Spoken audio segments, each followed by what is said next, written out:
व्यापार news channel. चलिए खबरों की शुरुआत करते हैं।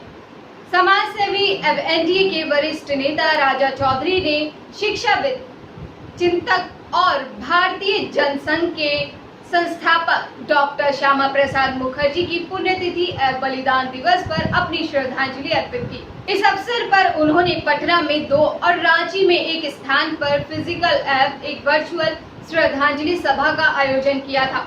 वर्चुअल श्रद्धांजलि सभा की मुख्य अतिथि लोकसभा की उप सभापति सांसद रामा देवी और विशिष्ट अतिथि बिहार सरकार के उप मुख्यमंत्री तारकिशोर प्रसाद रहे। चलिए आपको अब हम डॉक्टर श्यामा प्रसाद मुखर्जी के जीवन परिचय के बारे में बताते हैं। डॉक्टर श्यामा प्रसाद मुखर्जी के जीवन परिचय के बारे में आपको बताते हैं। डॉक्टर श्यामा प्रसाद मुखर्जी का जन्म 6 जुलाई 1901 को एक संपन्न परिवार में हुआ था। महानता के सभी गुण उन्हें विरासत में मिले थे। उनके पिता आशुतोष बाबू अपने जमाने के विख्यात शिक्षाविद थे। डॉक्टर मुखर्जी ने 22 साल की उम्र में एमए की परीक्षा उत्तीर्ण की और उसी साल उनका विवाह सुधा देवी से हो गया।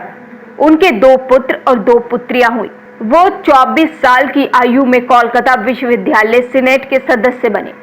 उनका गणित की ओर विशेष झुकाव रहा। इसके अध्ययन के लिए वो विदेश भी गए थे। वहां पर लंदन मैथमेटिकल सोसाइटी ने उनको सम्मानित सदस्य बनाया। वहां से लौटने के बाद डॉक्टर मुखर्जी ने वकालत की और विश्वविद्यालय की सेवा में कार्यरत हो गए। डॉक्टर श्यामा प्रसाद मुखर्जी 1939 से राजनीति में उतर गए और आजीवन इसी में लगे रहे। उन्होंने गांधी जी और कांग्रेस की नीति का विरोध किया, जिससे हिंदुओं को हानि उठानी पड़ रही थी। एक बार उन्होंने कहा कि वो दिन दूर नहीं जब गांधी जी की अहिंसावादी नीति के चलते पूरा बंगाल पाकिस्तान का अधिकार क्षेत्र बन जाएगा। उन्होंने नेहरू और गांधी जी की तुष्टीकरण की नीति का सदैव खुलकर विरोध किया। यही कारण था कि उनको संकोचित संप्रदाय विचार का घोतक समझा जाने लगा। अगस्त 1947 को स्वतंत्र भारत के प्रथम मंत्रिमंडल में एक और गैर कांग्रेसी मंत्री के रूप में उन्होंने वित्त मंत्रालय का कार्यभार संभाला। डॉक्टर मुखर्जी ने चित्तरंजन में रेल इंजन का कारखाना, विशाखापट्टनम में जहाज बनाने का कारखाना और बिहार में खाद का कारखाना स्थापित करवाया। उनके सहयोग से ही हैदराबाद निजाम को भारत में विलय होना पड़ा। 1950 में भारत की दशा दयनीय हो गई थी। इससे डॉक्टर मुखर्जी के मन को गहरा आघात लगा।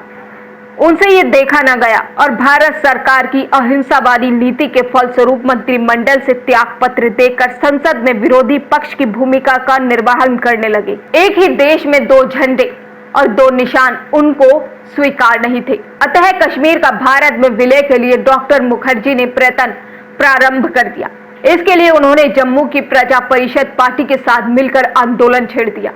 अटल बिहारी वाजपेयी, वेद गुरुदत्त, डॉक्टर बर्मन और टेक चंद आदि को लेकर उन्होंने 8 मई 1953 को जम्मू के लिए कूच किया। सीमा प्रवेश के बाद उनको जम्मू कश्मीर सरकार द्वारा गिरफ्तार कर लिया गया।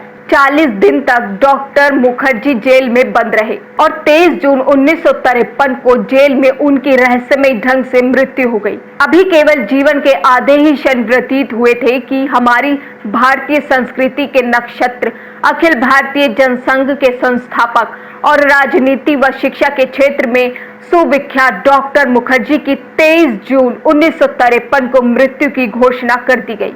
बंगाल ने कितने ही क्रांतिकारियों को जन्म दिया है। उनमें से एक महान क्रांतिकारी डॉक्टर श्यामा प्रसाद मुखर्जी थे। बंग की भूमि से पैदा डॉक्टर मुखर्जी ने अपनी प्रतिभा से समाज को निखारा।